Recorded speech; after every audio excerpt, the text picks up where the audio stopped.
So I read 119 books in 2021, and these are 5 of my favorites that were published before that year. Welcome to Books and Big Ideas, what I'm reading, what I'm thinking about, with Joel Wentz. All right, this is the third of 3 videos that I'm doing highlighting my favorite books of 2021 in various forms.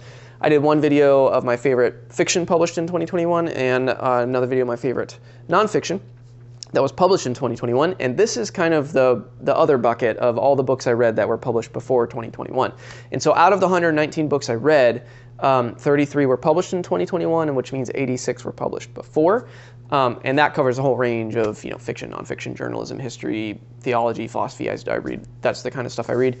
And out of those 86 books, these are just 5 of my favorites for whatever reason. And so I'm going to highlight them quickly in case they might be of interest to you. And they cover kind of a range of genres, as you'll see in a second. So the first is and this is just in the order in which I read them. So this is not like favorite to least favorite or vice versa. It's just the order in which I read them.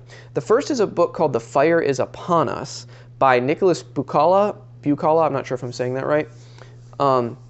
This book is a dual biography of James Baldwin and William F. Buckley, who had kind of a famous or infamous debate where they came together at one particular event. And this is a dual biography of those 2 figures that kind of builds to that particular event, that particular interaction that they had. So it's about that debate and that exchange of ideas, but it's also about the 2 figures. And more broadly, it's about those 2 figures almost as symbolic encapsulations of 2 very, very opposed ways of thinking about justice, race, and society and history in America.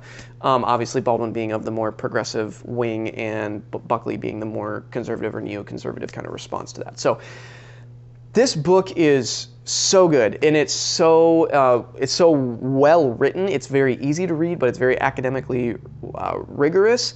But more than anything, it's one of the best single books I've read that distills these 2 perspectives that are prominent in our politics and our culture right now, and it does it through the lens of these individual stories, and it's so effective at highlighting the impasse between them, I think. So if you want to understand more of kind of what that tension is about between those 2 figures, or if you like in particular one of those 2 figures, this is just an excellent recommendation, I think. The Fire is Upon Us. Okay, moving along. A novel, Hamnet, by Maggie O'Farrell. This is just a beautiful, beautiful historical fiction novel it's not really about Shakespeare, it's actually an imaginative exercise about something we know about Shakespeare, which is that he lost a son. And so it's actually more of a meditation on loss and suffering and grief in a family. And it's a powerful book. As a new dad myself, I found it extremely powerful. And so it's sad, know that going into it, but it's beautiful. Number 3, this is probably the most controversial pick. It's by Thomas Sowell, and it's Black Rednecks and White Liberals is the name of it. It's a collection of essays by him.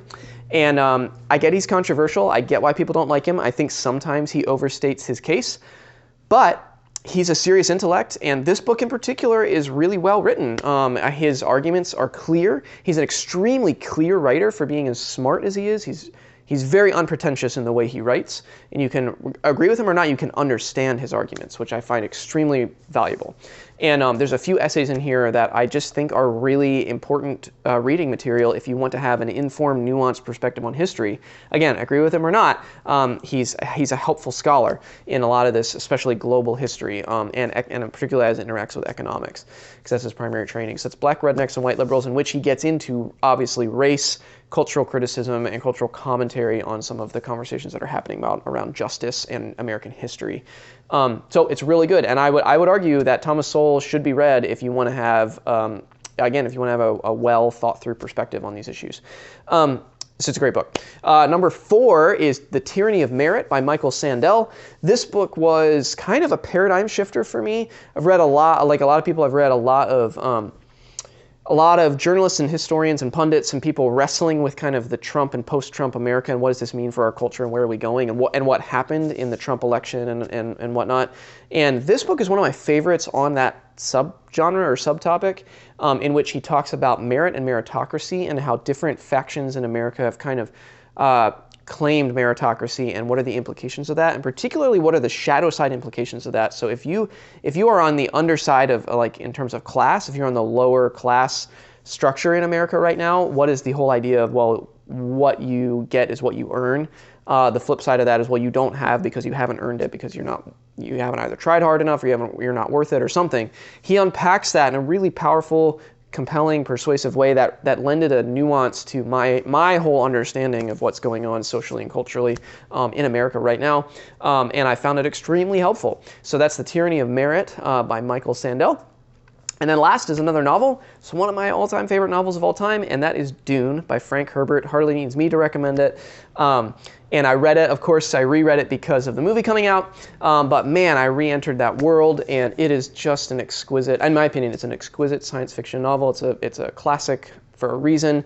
The world is so fascinating, and Frank Herbert was so smart in the way he explores philosophy and sociological kind of issues in the Dune stories, and in particular how he I don't know if I want to use the word subvert, but the way he does surprising things with some tropes in science fiction and in adventure stories and hero stories in general. But I love the world of Dune. I love the story, and this book is so excellent. One of my favorites of all time, and I read it in 2021, so that's why I wanted to feature it on this list. So there you go. There's 5 books that were published before 2021 that I loved reading or rereading this year, and I hope you found something of interest in that list, something that maybe you'll want to check out on your own.